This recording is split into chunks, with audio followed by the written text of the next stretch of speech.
gente. Eles não conseguiam vencer. Era muita gente. Talvez a gente aqui encontre pessoas que trabalham, mas não vê o fruto. Já trabalhou muito na vida, mas cadê o fruto? Cadê o fruto do trabalho? Cadê todo esforço para nada? Só trabalho e nada. Porque o inimigo, ele tem o seu jeito de entrar e nos roubar. Ele vem de uma forma bem assim que a gente nem percebe. E ele vai nos tirando e vai nos roubando. E aí aquele povo já estava cansado de sofrer, de perder. Tanto que alguns já tinham feito cavernas, já estavam morando em cavernas, em cavas, em covas. Eles tinham feito cavernas e covas e eles se escondiam lá dos midianitas. Porque quando estava perto de colher, eles sabiam que o trabalho era dele, mas quem usufruir não ia ser eles. Quantos de nós trabalhamos, mas não usufruímos dos nossos frutos, não usufruímos do que nós deveríamos usufruir de verdade?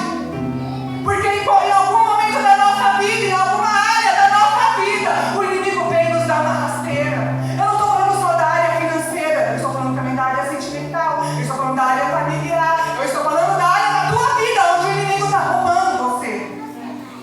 E aí, de tanto sofrimento, está lá Gideão, no lagar, malhando trigo. Aí chega um anjo e fala para ele: varão valoroso, vai nessa tua força, é assim mesmo. Aí Gideão fala: força? Mas que força que eu tenho? Eu estou aqui oprimido, humilhado, escondido, dentro de um lagar, malhando trigo. Isso daí não era coisa legal não, irmãos. Porque para você malhar trigo, tinha que ser num campo aberto, tinha que ser um outro lugar. Ele não tinha que estar ali fazendo aquilo ali escondido num lagar, num lugar pequeno, apertado, escondido nos fundos. Por que a gente tem que se esconder de algumas coisas, de algumas situações? Nós não somos livres. Nós não somos livres em Cristo Jesus. Por que temos que esconder algumas situações? Para o inimigo não nos roubar?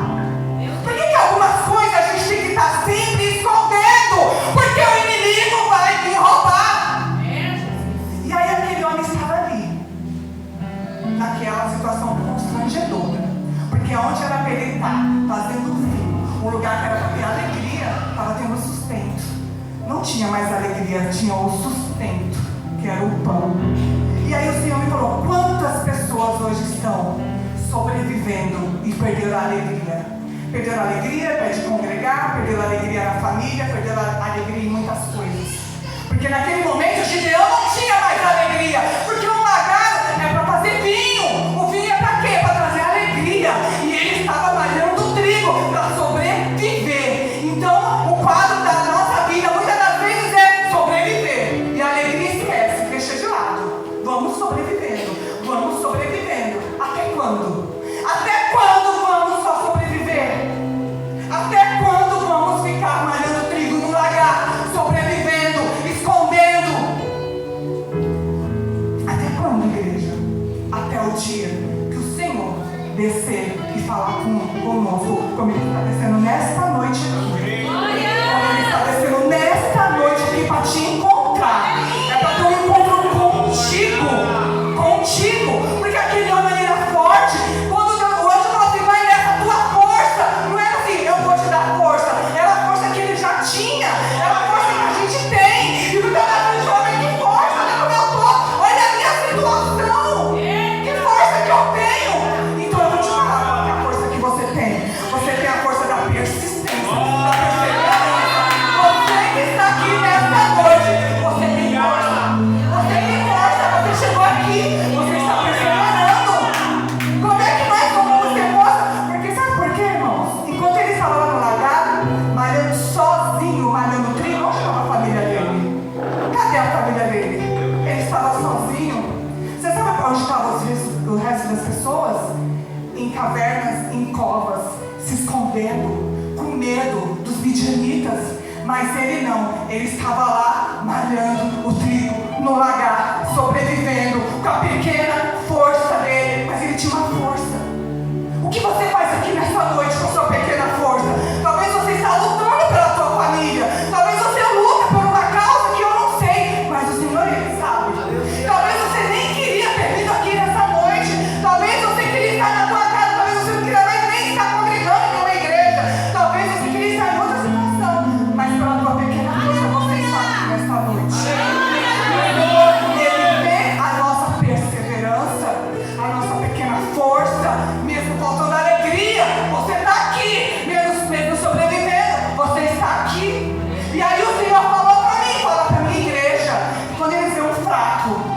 sentado num banco desse.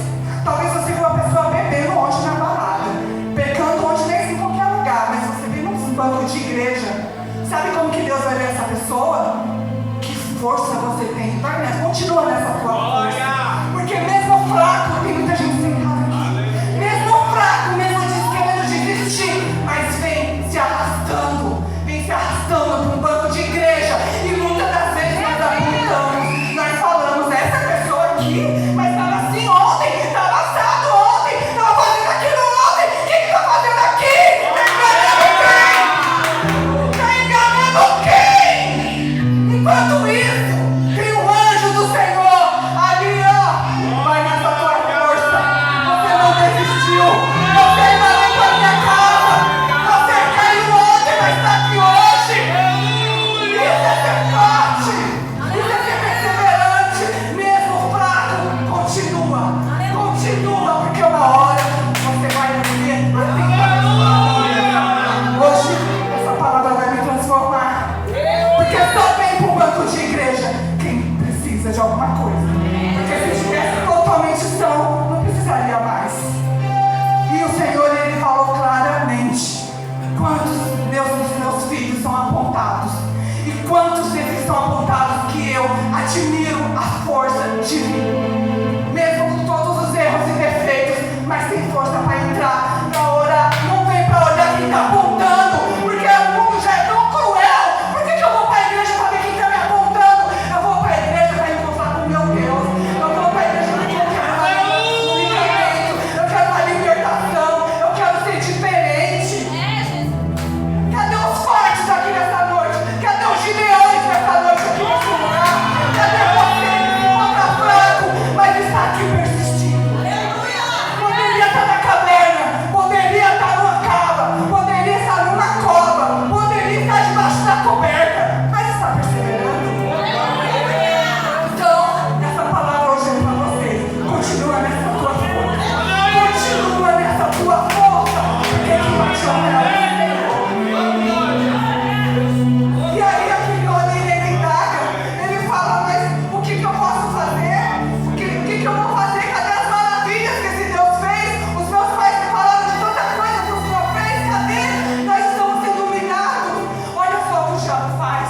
Ele quer que nós simplesmente perdamos as esperanças do que Deus possa fazer na nossa vida. Tipo, Deus fez, mas não faz mais. Olha como estava a cabeça dele. Ele não estava ali preso só no corpo, a mente dele também estava. Mas cadê Deus? Ele não vai fazer mais. Ele só fez no tempo do Egito. Agora ele não faz mais porque nós estamos escravos há 7 anos. Cadê esse Deus que nos liberta? E outra coisa, o Senhor vai usar eu? Eu sou o menor da casa.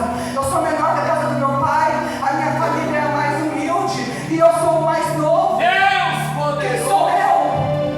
Isso que o Senhor falava, é a tua força, é a tua perseverança. É a tua força, é a tua perseverança. É a tua força, é a tua perseverança. Que faz você ser diferente. E aí, e ele fala assim, você vai salvar o teu povo. Aquele anjo, que era o próprio Deus, ele apareceu naquele dia para Gideão, porque tinha um povo que clamava para que Deus libertasse eles. Tinha um povo que estava clamando, apesar de todo mundo adorar Baal naquela época e outros deuses, mas tinha um povo de povo, muito povo, que clamavam por uma providência. Porque quando alguém clama, o Senhor ele faz. Só que aquele povo eles só clamavam, não se posicionavam. E aqui nessa situação, não adiantava orar, não adiantava jejuar, tinha que ter posicionamento. Então, o povo clamou, mas não se posicionou. Então, Deus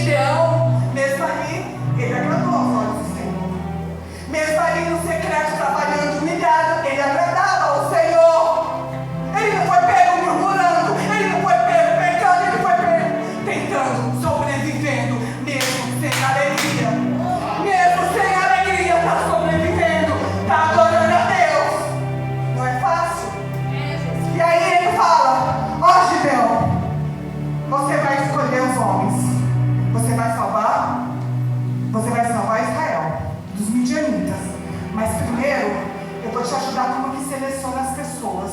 Você não precisa de vários, você não precisa de multidão. Você só precisa de pessoas com qualidade. Aleluia! E aí, Gideão, eu vou tentar resumir o máximo, tá, irmãos?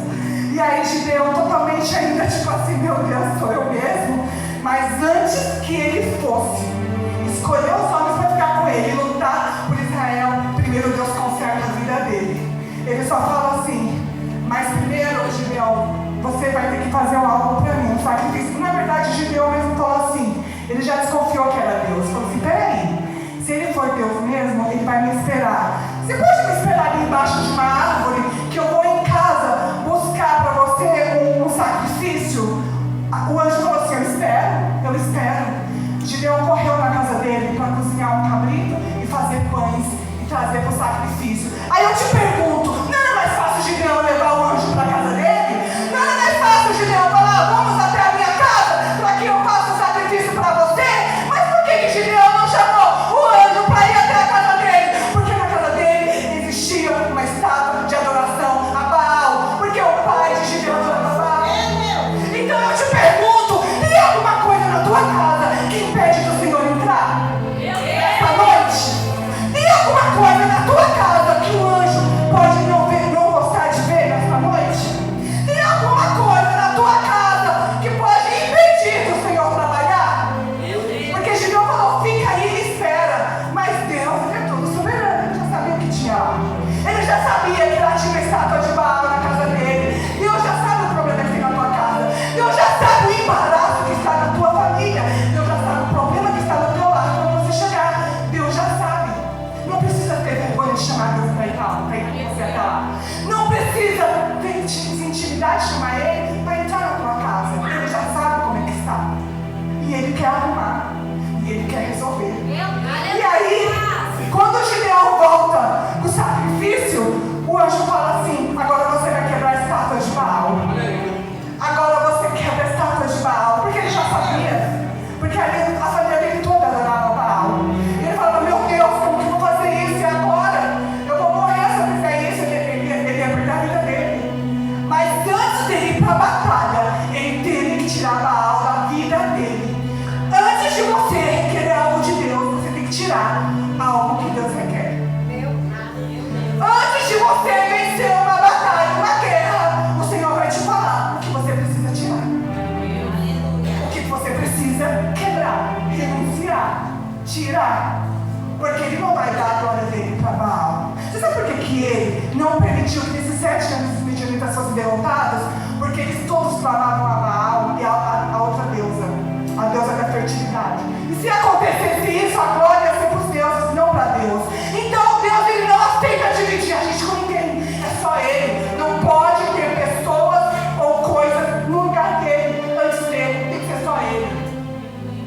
Então Ele fala: vai lá e destrói. Eu sei, Gideão, que não foi você que construiu. Eu sei que a intenção não foi sua, mas você é capaz de destruir esse Baal, esse Deus falso? Você é capaz de destruir isso que está impedindo de Deus chegar na tua vida? Baal, eu vou lá. Ele destruiu, irmãos. Ele quebrou a estátua de Baal. No dia seguinte, queriam matar Gideão. Quem foi que fez isso? Quem foi que fez isso? E o pai dele, que era o idólatra de Baal, foi o primeiro a defender o filho e falar assim: se Baal é Deus, não é porque ele mesmo não se defende. Porque ele mesmo não se defende. Eu quero dizer para você que aquela pessoa que você acha mais impossível de se converter na tua família é a que vai te defender, que vai adorar o teu Deus. Porque é impossível o pai de Gideão querer se revoltar contra Baal. E ele, para defender o filho, ele falou que Baal se defenda. Mas vem cá, mas tem que tocar nos nossos filhos? Mas a gente vai permitir que toque nos nossos filhos para que a gente tome um posicionamento? Porque estava em risco a vida dele, do Gideão. Então o pai, para não ver o filho morrendo, ele resolveu ter essa atitude. Mas eu quero dizer para vocês: o diabo não vai tocar nos nossos filhos. O diabo não toca nos meus nem nos seus filhos. O diabo não vai pôr a mão nos nossos filhos. Porque ele está adorando o Deus Todo-Poderoso e não há ninguém que venha antes dele. Amém, igreja? A nossa adoração é só para o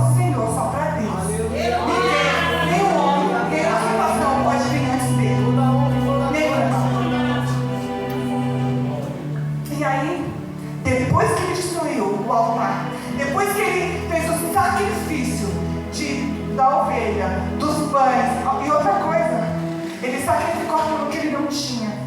Ele fez pães. E na Bíblia diz que o que ele usou, a quantidade que ele usou de trigo era como se fosse 10 quilos de trigo para fazer pães. Ele ofertou, ele sacrificou aquilo que ele não tinha. Porque naquele tempo era um tempo de fome, de muita fome. E ele deu aquilo que ele não tinha, ele colocou no altar. A última coisa que ele tinha, talvez eu não vou pôr no altar. Eu não vou pensar no amanhã. No amanhã quem foi é Deus. Hoje eu vou pôr isso no altar. Ele sacrificou a ovelha e os pães e um caldo. E ele colocou, e esse altar existe até hoje lá em Israel. Amém? E aí, depois que ele destruiu o altar, aí a Bíblia diz que aí o Espírito de Deus veio sobre ele. Primeiro ele destruiu, para depois o Espírito de Deus veio sobre ele. Aí o Espírito veio sobre ele. Primeiro você destrói, primeiro você tira, primeiro você arranca, primeiro você age, primeiro você se posiciona. E aí Deus fala, agora deixa comigo. Você já fez a tua parte, Gideão, agora deixa comigo. Você vai lutar contra os midianitas como se fosse um só.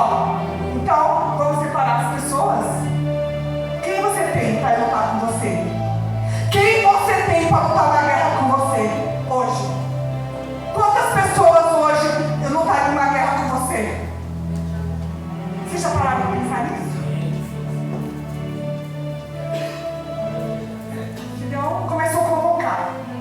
Apareceram 32 mil pessoas para ajudar ele. 32 mil, nossa, é muita gente, né? Só que os midianitas tinham 150 mil, ainda estava em vantagem. Só que Deus, ele não liga para a quantidade. Deus, ele não precisa de muita gente para vencer uma guerra. Deus precisa de fique em paz. Você não precisa ficar pedindo oração para um monte de gente no grupo de WhatsApp ou para várias. Você não precisa. Você só precisa de uma pessoa. Você não precisa de 300 e poucas pessoas, de 30 pessoas. Você precisa de uma pessoa. E aí, tem 32 mil, Gideão. Muita gente, Gideão. Você vai fazer o seguinte: você vai gritar em alto e bom som. Aqueles que foram covardes e medrosos pode voltar. Olha aí. Mas na hora de ir, todo mundo fala, eu sou contigo, conta comigo, tamo junto, é nóis. Você sabe que eu não vou te abandonar, e aí? Aí quando chegou na hora do vamos ver, ô Gideão, grita aí. Vocês que são covardes e medrosos, pode voltar. Você sabe quantos que voltaram? 22 mil. 22 mil pegaram e voltaram. Ou seja, você vai continuar contando com os homens? Você vai continuar contando com quantidade? Eu acho que quantidade talvez só ia atrapalhar.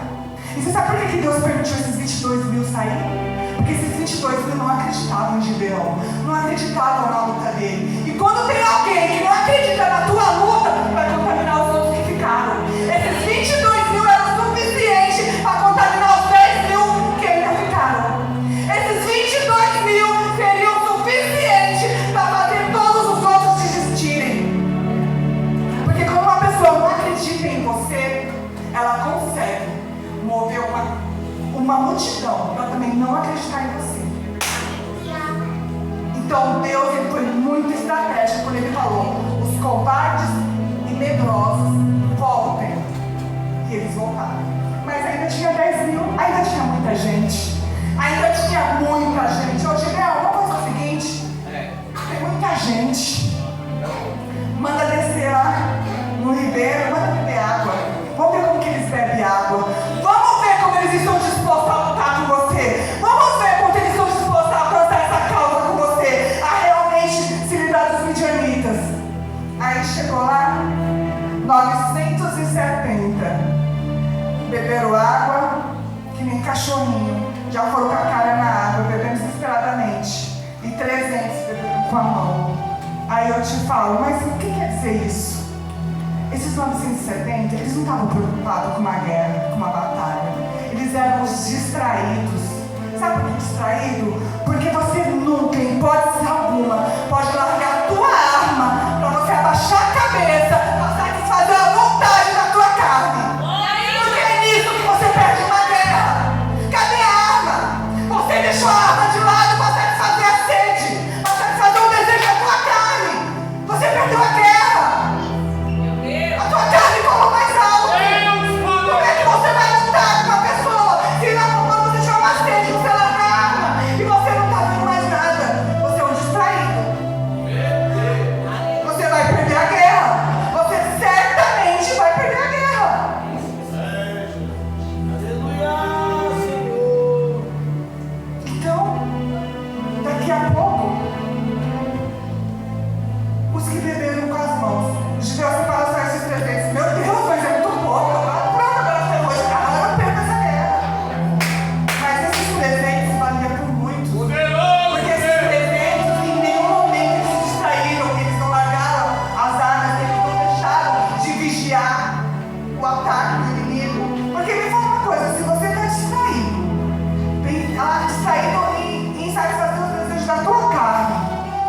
estiver atento, com a arma e atento, olhando para o lado e para o outro, vigilante, ele não te ataca.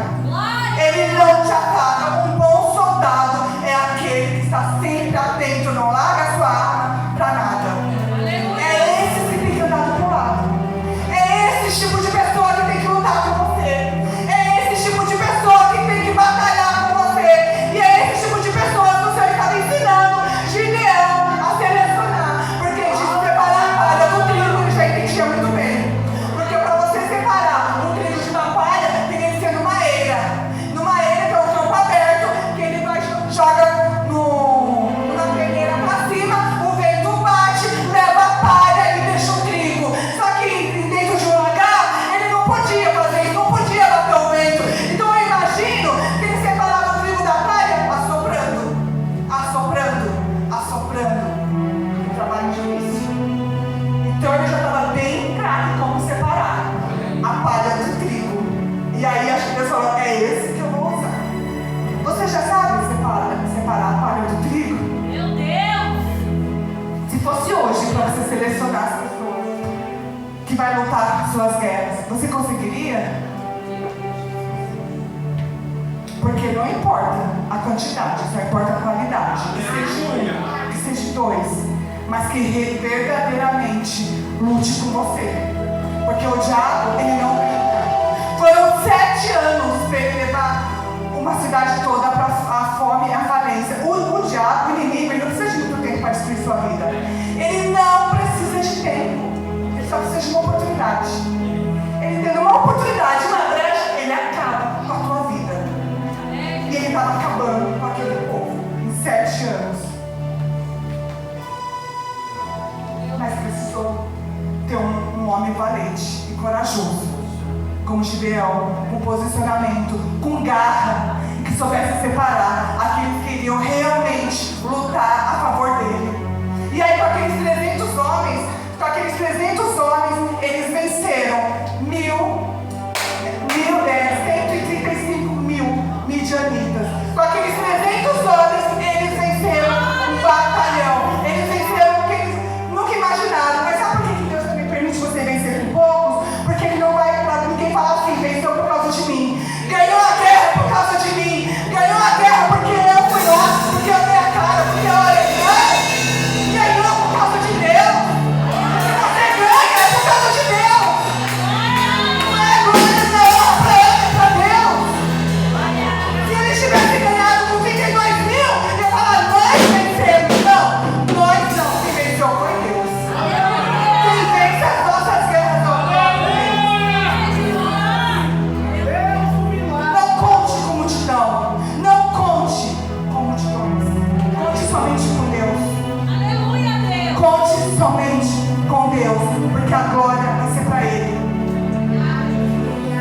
E eu quero saber, cadê os Gideões aqui nesta noite?